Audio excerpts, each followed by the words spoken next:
James Ernest of the Grueling Truth Radio Network here with NFL alum Travis Johnson. Travis, tell us, what was it like growing up in L.A.? Well, it was a little different. I mean, I stayed in Inglewood until I was about 10, 11. I moved out to Oak Park, California, which is like in the valley. I guess it would be Ventura County, which that was pretty cool. I mean, growing up in Inglewood, I mean, I still remember, seeing guys who we played against that played in the league as well now. So they played in the league. But then when I went out to Oak Park, when I went out to Ventura County, growing up with those guys was a different experience.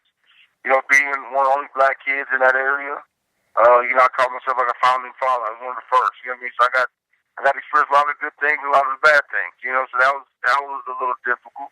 But then I also got to see guys like Clay Matthews, the third or junior, which y'all call him, grow up. From the time he was a little kid. I got to see. I grew up with Casey Clausen and got to see Jimmy Clausen grow up from the time he was a baby. It was a wonderful experience, man. When you talk about how I grew up, man, I got to see the best of both worlds, man. I got to experience a whole lot of different things in life, and just the culture, just the way we live out west is so different.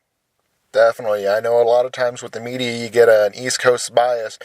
They don't really cover the West Coast teams as much. A lot of times unless you all are doing something crazy phenomenal out there. And especially with like football, a lot of times it's more like the South that gets a lot of the attention. Yeah. So yeah, I mean, the South gets a lot of attention, but when I came out of high school, it was perfect because me and DJ Williams were 1A and 1B players in the country, so it got the West Coast a lot of notoriety back then. And every year, I mean, there's 3 states that play dominant football: California, Florida, and Texas. In that order. You know what I mean? So it's a different process. Exactly. Yeah, I mean, like you said, those 3 are the hotbeds for college or for high school football, and turns into the next level of football. Now, of course, being here in Northern Kentucky and having a lot of Ohio listeners, I have to throw Ohio into the mix as probably being number 4, number 5, definitely. Well, Michigan probably is before Ohio. You know what I mean? So I would probably go. If I want to really start ranking states, I would have to go California, Florida, Texas. Then I would have to go. Louisiana, Louisiana, Ohio, Michigan, or Michigan, Ohio. You can throw it whatever way you want to. Then you got to start going to places like Alabama. That's when you start going to smaller places. Mississippi probably per capita. You know what I mean? Because Mississippi's, doesn't have many high schools, many kids. Exactly. Per capita, they put out a lot of. They got the talent. They just don't have as much of it. Yeah. Yeah, and then it's not just that. It's Mississippi kind of is its own world. It's one of those places where they got those kids brainwashed to think when they leave high school they have to go to junior college. Then they go from junior college to 4-year college, and then not just that, they just don't have the I want to say the structure, the player development, as far as some other places do. When you look at these kids, they're underdeveloped because, one, they don't have the weight room, 2, they're not eating properly. So, I mean, it's a poor. I think if you look at those, you look at a lot. That's really one thing about the South is why you see, for the most part, Florida, Texas, and California are more superior to a lot of these places. Because, yes, the poverty level is not exactly what it is in Alabama, what it is in Louisiana, what it is in some of these rural places where the kids aren't getting the necessary things that they need for everyday life. Exactly. Nutrition plays a huge factor, family life, and there's a lot that goes into it. How excited, being an LA guy, are you about them getting 2 teams? Well, to be honest, man, I'm being a former Charger, I don't like, I wish the Chargers would stay in San Diego. I mean, I think San Diego is a good fit. We are the San Diego Chargers. I mean, being LA, it's not. I mean, being an LA kid, there's only 2 teams that can be in LA. And that's the Raiders and the Rams, because those are almost with fan base in the 213-310 area code. That little area code around there. I mean, where they're building the stadium at is, I grew up right down the street from there on 76 in Crenshaw. So you telling me? I know. I mean, I grew up a Raider fan. A diehard Raider fan. And I know if you're going to bring any team to Los Angeles, one is the Rams. I was very excited. I was very excited that the Rams played such good football this year. Exactly. Because I think LA has been waiting on, like their first year back there, everybody's like, oh, Lord, this is going to be terrible. Why would you bring a football team? The first couple of weeks, the place was packed, 100,000 people in the Coliseum. It was packed wall to wall, you know what I mean? But then all of a sudden, what? They start losing. Less and less people start coming. Then it started looking like when I was a kid in the late 80s, going to see the Raiders play, where, you buy enough groceries, you get 2 free tickets. You know what I'm saying? And then all of a sudden, when you get to the game, your tickets might be up in the nosebleeds, but the Coliseum is all at one level, so you walk all the way down to the front, you sit 50-yard line, nobody bothers you. Nice. You know what I mean? So, then that's what those games started looking like.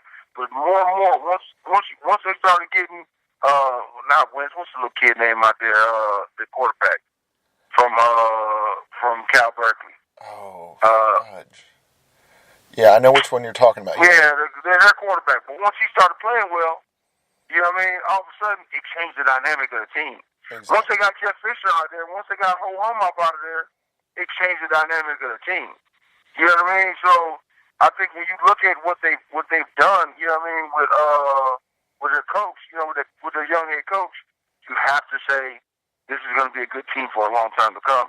And now you bring the Chargers, and unless the Chargers put some stuff around Phillip, as far as offensive line, as far as keep getting receivers, and the defense, I think that, to me, I think the golden era for the Chargers, when I was there, right before I got there, those were years for us to make a push for Super Bowl. And now with Phillip on the tail end, this is going to year 15 for Phillip. So now you're looking at it like, how much time does he have left? You know what I mean?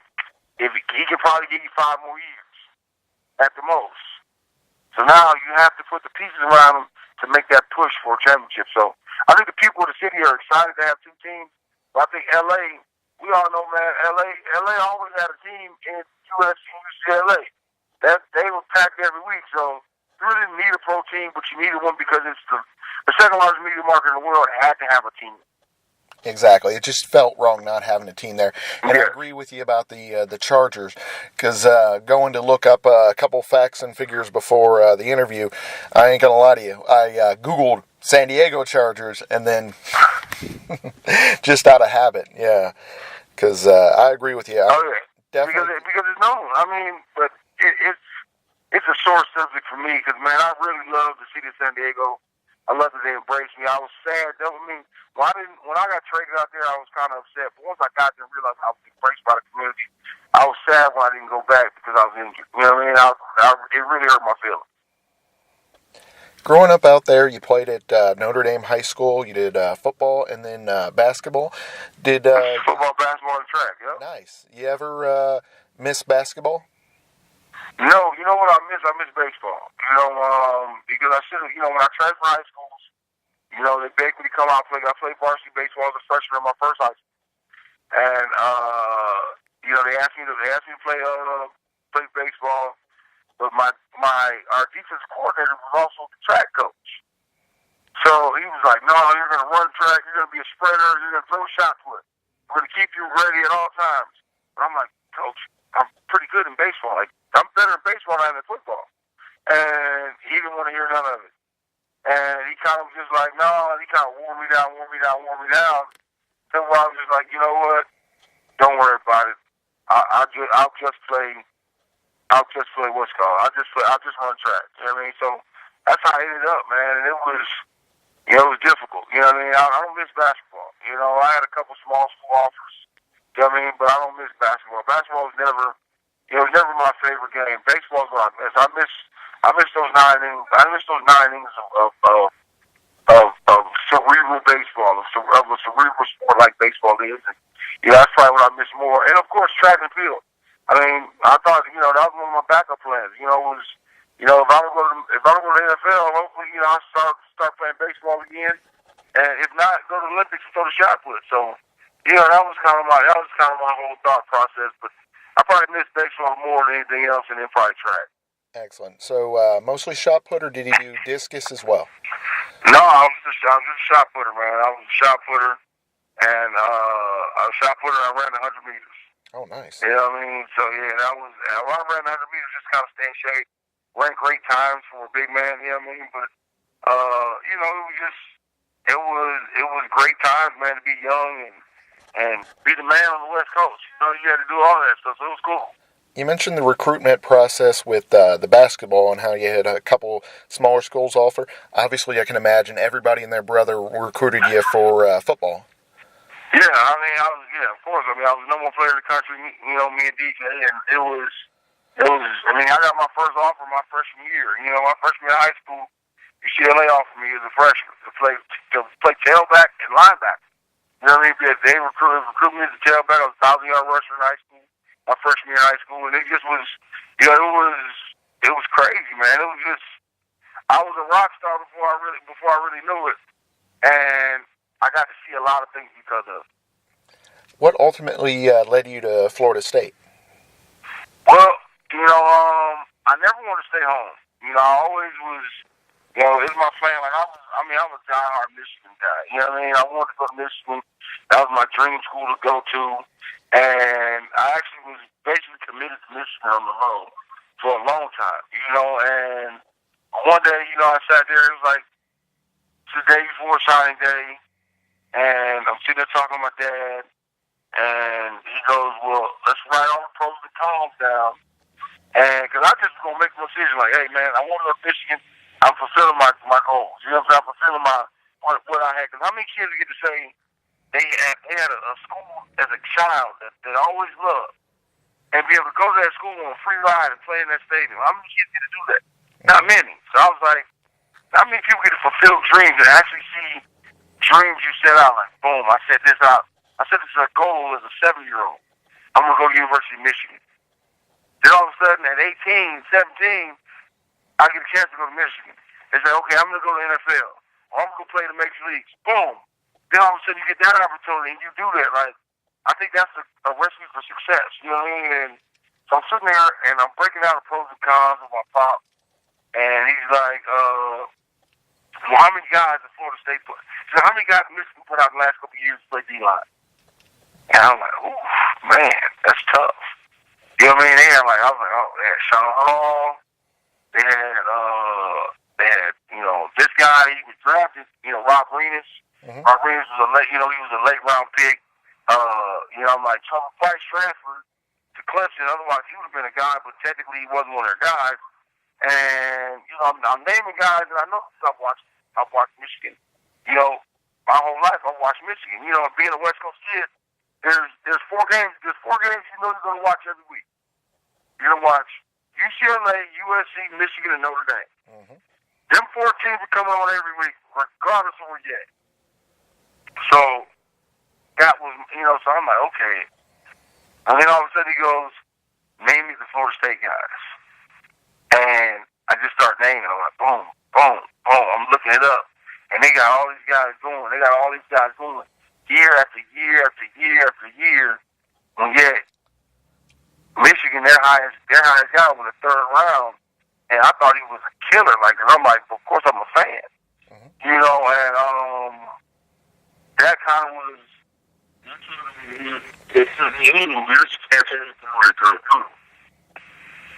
Exactly. So I know what you mean. That, you know, it just having that many pros come out of one place. Hello. Yeah. Yeah. So that was when I did all of that. I went to see like, okay, and they had Corey Simon that was about to get drafted that year, and Corey ended up being a 6th pick in the draft. So I'm like, wow. And then I went to practice. And I saw these guys fighting at bowl practice, getting ready for that championship. Then they won that championship. But I still wasn't sold. I was driving to school that morning because I lived in Oak Park and went to school in Sherman Oaks. I used to have to drive anywhere from 30 minutes to an hour to school every day.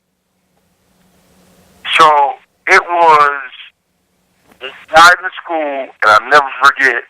There's the 18-wheeler, and the whole back hatch of the 18-wheeler was a Seminole head.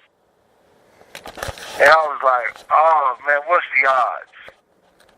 And so I went to school and was like, I'm going to Florida State, going to Tallahassee. And that was it. It definitely seems like it was the right choice. Yeah, I think I mean, to be honest, I think I could have went anywhere and been successful. And then also, in my thought process, Coach Bowden was also the only person that told me I wouldn't start as a true freshman. He was like, you're not going to start as a true freshman. He's like, because I recruited you last year. And I was like, what you mean? He said, Darnell Dockett was you last year.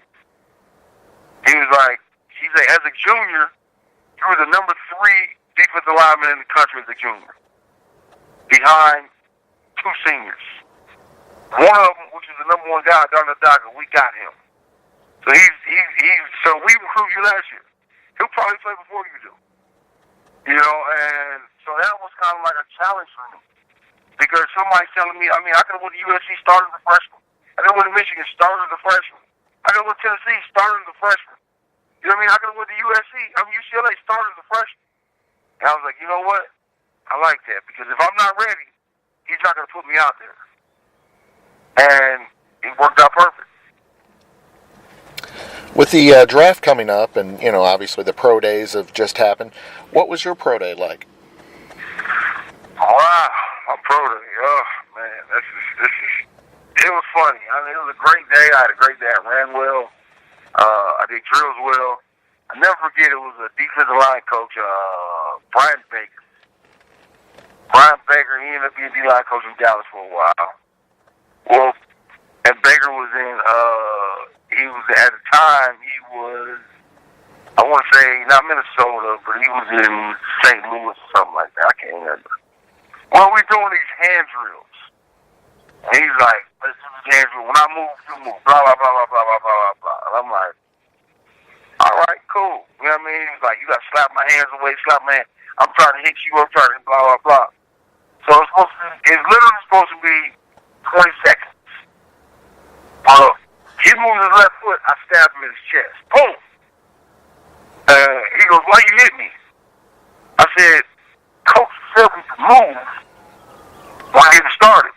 I said, you move your left foot, you move your right foot, I stab you with my left hand. You know what I'm saying? Yeah. So he's like, no, that's not the drill, it's not the drill. So then we start going over these hand drills again, and now me and him are almost fighting. Like, we are in a real live guns and knives fight, like punching each other out with closed fists, but like it was the weirdest thing. He felt like, I can't believe he was beating up on the coach. Yeah. I'm like, dude, what are you talking about? Like, you were trying to hit, like, we just doing a drill. And then I just said, you went past the 15 seconds, and we did this thing for a minute. Yeah. So it was like, it's funny, that became drama, because my thing is when you go to pro day, one thing is coaches will try to take advantage of you. Yeah. And I just seen my homeboy who ended up on pick 19, Alex Barron. I just seen him get pushed down like a rag doll by one of these coaches trying to make him look bad. Yeah. So I'm like, I'm not going to look bad out here. I'm going to embarrass somebody else before I look bad. Exactly. So, so it was funny because that ended up, and when I became a free agent, I was hurt. Dallas was the team that was talking my side. I was talking to Dallas for a little bit. My agent was. And he the one kind of put the kibosh on it and refused because he was like, no, we got history. Based off pro day, I'm like, wow. You know what I mean? Like, that was a little different. But outside of that, it was great. You know what I mean? I had a great day. I performed well. It just was cool. With being such a high draft pick, were you at the draft? No, I was invited, but I didn't go. Because, I knew I could go anywhere from 4 to 17. I knew I could go anywhere from 4 to 17. And back then, I was a 16 pick in the draft, and literally it took me 4 or 5 hours to get drafted. You know what I'm saying? Like, it was 20 minutes a pick back then. So it was like, it was going to take forever. And eventually, you see what happened to Aaron at the draft that year was Aaron sat in the green room all day long. You know what I'm saying? Yeah. And it sucked for him. You know what I mean?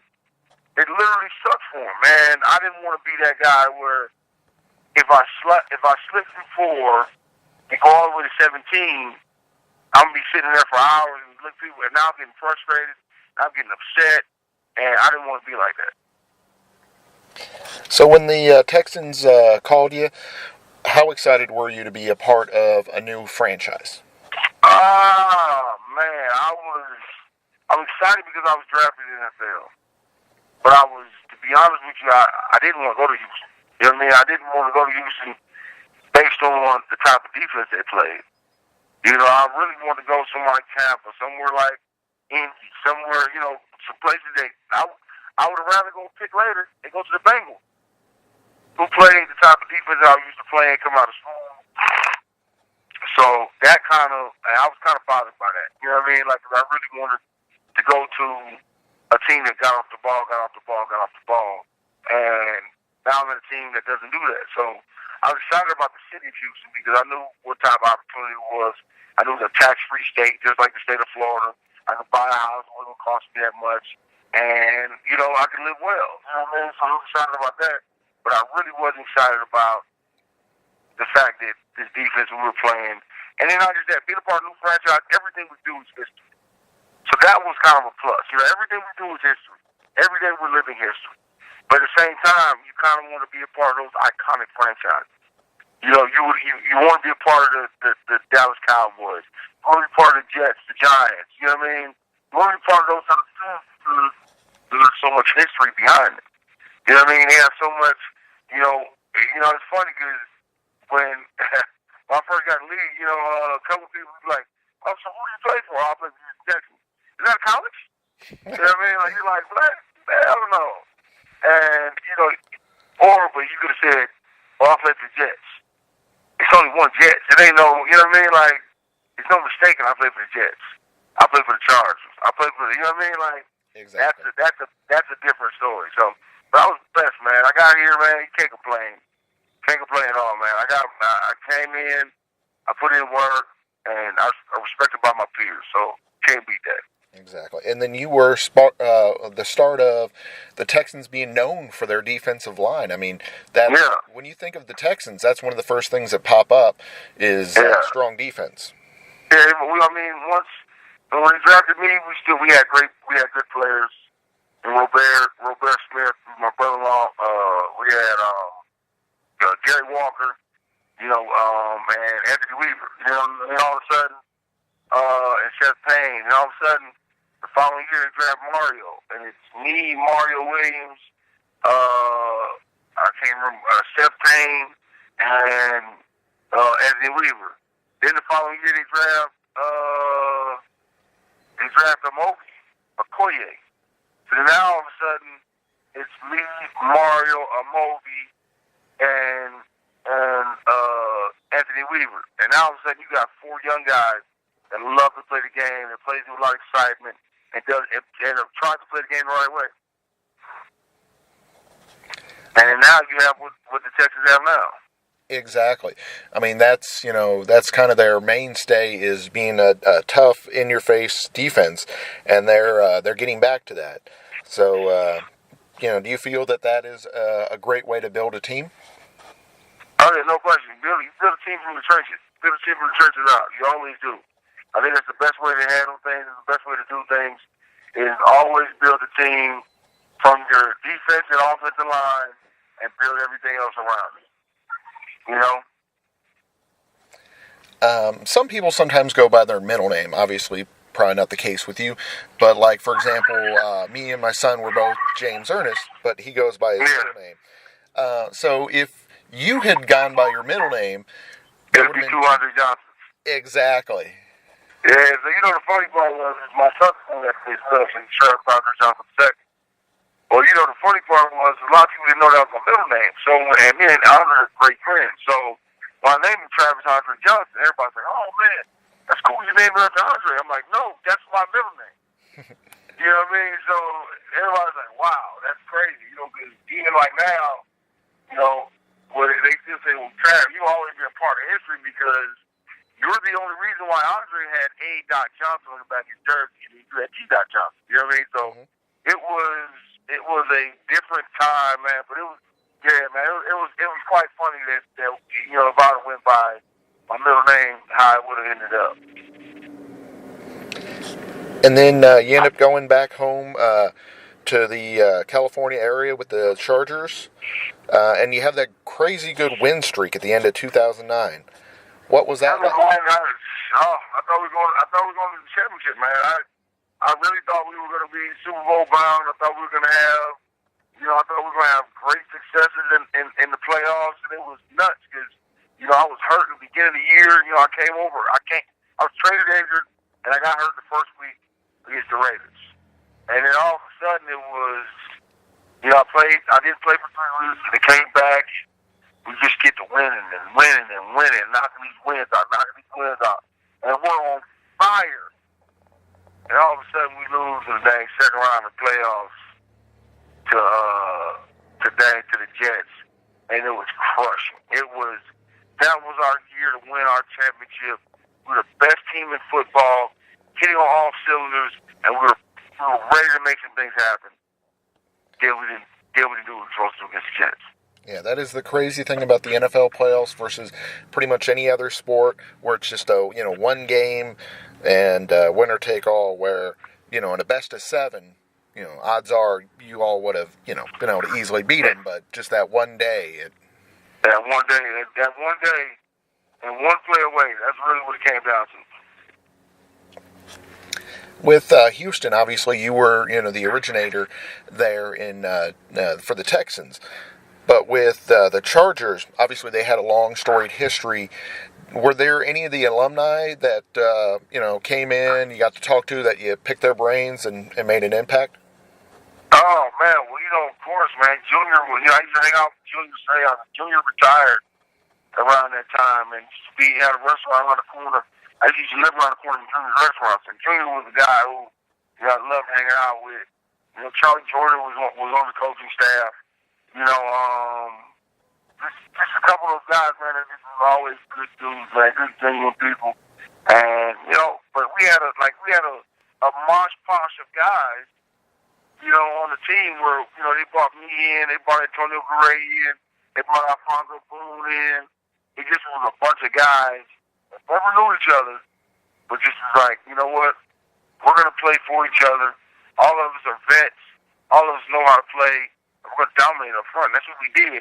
And, you know, the following year, you know, 10 weeks in, I get hurt, and they start breaking us apart. And everybody's like, you know, everybody felt like they should try to give us one more year together to see, you know what, let's see what this team can do. And, you know, it started with O-line started getting hurt, O-line started retiring, and, you know, holding out more money, and every just kept getting worse and worse and worse.